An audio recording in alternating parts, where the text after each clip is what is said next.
Assalamualaikum warahmatullahi wabarakatuh. Sebelumnya perkenalkan, nama saya Isma Weria. Pada kesempatan kali ini saya akan membahas tentang manajemen proyek, di mana bagian part 1 ini terdapat 5 soal. Soal yang pertama yaitu suatu kegiatan untuk mencapai tujuan dan menciptakan kondisi yang diinginkan berkaitan kondisi sosial kemasyarakatan bisa bersifat mikro, makro, maupun internasional disebut dengan program yang A. Kemudian nomor 2 adalah kegiatan penciptaan produk yang bersifatnya unik disebut dengan proyek yang A. Nomor 3, waktu penyelesaian kegiatan terbaik yang bisa didapatkan dalam sebuah jaringan VRT disebut dengan waktu optimis. Nomor 4, di bawah ini yang bukan merupakan keunikan suatu produk yang dihasilkan dari suatu proyek adalah tempatnya permanen, karena yang bukan merupakan keunikan suatu produk. Nomor 5, yang terakhir, aktivitas-aktivitas proyek yang dilambangkan dengan anak panah disebut dengan activity on a row. Kemudian part 2 ini ada soal di mana Anda adalah seorang kepala proyek di Kementerian Perumahan. Saat ini Anda memiliki proyek pengadaan perumahan layak huni di Tambun Utara selama waktu realistis yang diharapkan tercapai adalah 8 bulan. Dan Anda memiliki waktu optimis proyek Anda selesai pada saat 3 minggu. Dan waktu pesimis Anda selama 121 hari. Maka yang A, berapa bulankah waktu yang Anda dapatkan untuk waktu yang diharapkan? Yang B, carilah nilai varian dari kegiatan tersebut. Ini kita menghitung untuk bagian A terlebih dahulu, di mana yang diketahuinya adalah A, yaitu 3 minggu atau sama dengan 21 hari, dengan keterangan A itu adalah waktu optimis dan yang B adalah waktu pesimisnya adalah 121 hari dan M adalah waktu realistisnya adalah 8 bulan atau 240 hari. Di sini kita kalkulasikan dengan hari dulu dikarenakan untuk mempermudah perhitungannya. Dan ditanyakannya adalah T, yaitu waktu yang dibutuhkan, waktu yang didapatkan untuk yang diharapkan.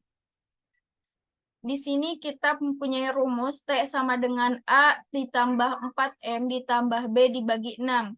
Di mana A, B, dan M-nya kita sudah diketahui, maka tinggal dimasukkan yaitu A 21 hari ditambah 4 dikali 240 hari ditambah 121 dibagi dengan 6.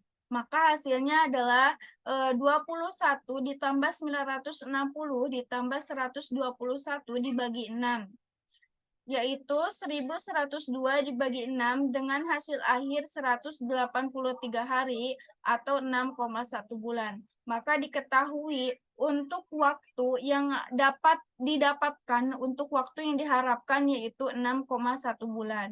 Kemudian yang B adalah untuk mengetahui variansnya.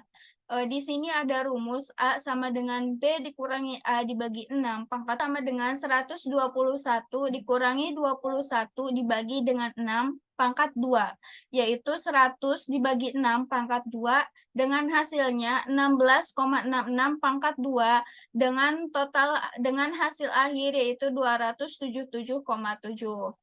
Nah, kemudian di sini yaitu ada soal di mana Anda ditunjuk oleh Presiden Jokowi untuk melaksanakan proyek pembuatan gedung pemerintahan di Ibu Kota Nusantara terbaru yang berada di Kalimantan. Tersedia bermacam kegiatan yang harus dilakukan untuk membuat dan membangun proyek kompleks pemerintahan di IKN tersebut, yakni pengecatan dinding bangunan kompleks pemerintahan yang dilakukan selama 3 minggu. Kegiatan ini dapat dilakukan setelah pemasangan fondasi yang dilakukan selama 4 minggu, serta pemasangan pagar selesai dilakukan. Pemasangan fondasi tidak bisa dilakukan jika pembukaan lahan dan pemasangan pembangunan pancang tidak dibuat. Maka untuk kegiatan pembukaan lahan dilakukan selama 3 minggu. Kegiatan pembukaan lahan ini juga dilakukan bersamaan dengan pemasangan tiang pancang yang dilakukan selama 3 minggu. kegiatan yakni pembukaan lahan dan pemasangan tiang pancang tersebut merupakan kegiatan awal yang dilakukan dalam proses pembangunan kompleks pemerintahan di IKN. Setelah pengecatan dinding di kompleks pemerintahan selesai, maka kegiatan selanjutnya yang dilakukan adalah pemasangan atap yang dilakukan selama 4 minggu. Namun kegiatan ini tidak bisa berlangsung jika pengecatan dinding dan lantai marmer belum dipasang. Untuk pemasangan marmer dilakukan selama 3 minggu. Pemasangan lantai marmer dapat terpasang dan selesai dilakukan jika pemasangan pondasi selesai dipasang. Aktivitas lainnya yaitu adalah pemasangan pagar yang dilakukan setelah tiang pancang selesai dilakukan.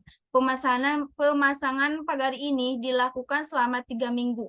Pada proses terakhir dalam proyek ini yaitu melakukan pemasangan atap IKN pada proyek Anda, maka dianggap selesai. Analisalah dan buatlah yang A, yaitu yang pertama, yaitu tabel kegiatan yang berisi nama kegiatan, kegiatan pendahuluan, dan lamanya waktu kegiatan. Buatlah rangkaian urut berdasarkan langkah yang harus dilakukan dari awal hingga proses proyek berdirinya gedung pemerintahan di IKN. Kemudian yang kedua, buatlah dan analisa diagram jaringan kerja. Dan yang ketiga, analisalah jalur kritis dan lamanya waktu pengerjaan. Di sini kita akan ke bagian pertama dulu, di mana membuat tabel. Di sini tertera ada kegiatan A, B, C, D, sampai G. Kemudian adanya penjelasan pendahulu langsung dan waktu dengan kurunnya adalah minggu. Di sini kita misalkan pembukaan lahan itu adalah kegiatan A, di mana pembukaan lahan dan pemasangan tiang pancang ini tidak ada pendahulu langsung, karena merupakan kegiatan awal.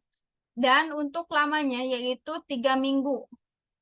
Kemudian yang C, ini adalah pemasangan pondasi, di mana pemasangan pondasi ini dapat dilakukan ketika A dan B itu sudah selesai, dengan kurun waktunya adalah 4 minggu.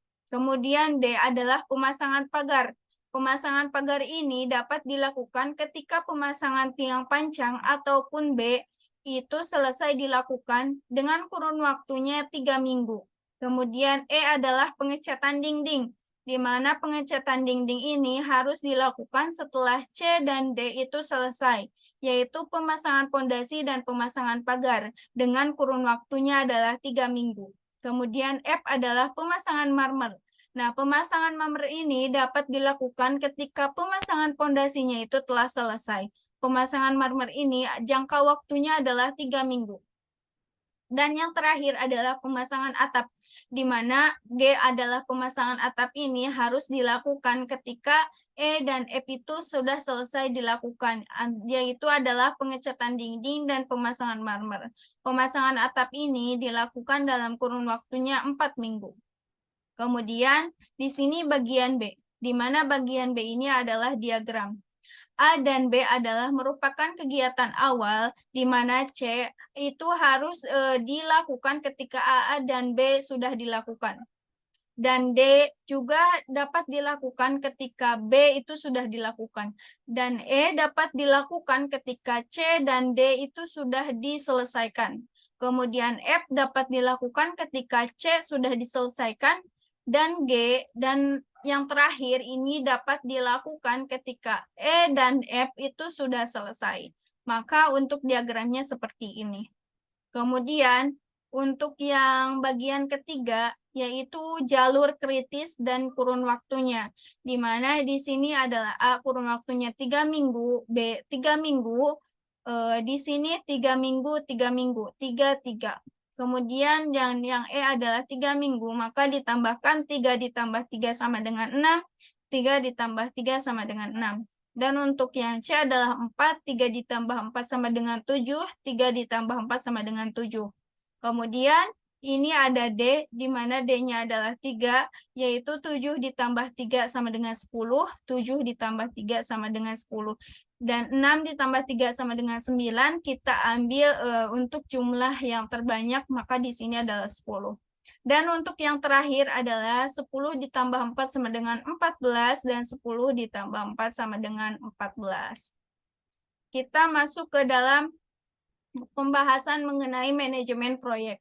Apa itu manajemen proyek? Definisi manajemen proyek sendiri menurut H. Kerzner 1982 adalah kegiatan merencanakan, mengorganisasikan, mengendalikan sumber daya lembaga untuk mencapai sasaran jangka pendek yang telah ditentukan. Kemudian, manajemen proyek ini kenapa perlu dilakukan? Karena supaya targetnya itu tercapai, ingin melakukan perubahan dan atau pengembangan, memerlukan kecepatan not business as usual ketika dibutuhkan lintas sektoral karena tidak dapat dilakukan melalui birokrasi organisasi yang ada. Kemudian untuk mendukung pelaksanaan rencana strategis, kemudian dan yang terakhir memerlukan terobosan. Nah, tahapan manajemen proyek ini sendiri ada tahap identifikasi, di mana terdapatnya adalah inisiasi, yaitu tahap memilih atau seleksi proyek, kemudian desain, perencanaan, pendanaan, penganggaran, implementasi atau pelaksanaan, dan organisasi penjadwalan mobilisasi sumber daya. Kemudian adanya evaluasi, yaitu monitoring, dan ada juga pengendalian. Kemudian audit proyek, dan yang terakhir adalah terminasi, yaitu penutupan proyek. Kemudian di sini ada di sini ada kegiatan manajemen proyek. Nah, di sini adanya perencanaan, yaitu terdapat tujuan dan atau indikator pencapaian. Kemudian setelah itu adanya pelaksanaan, dan yang ketiga adalah hasil output, dan setelah semuanya selesai maka adanya evaluasi.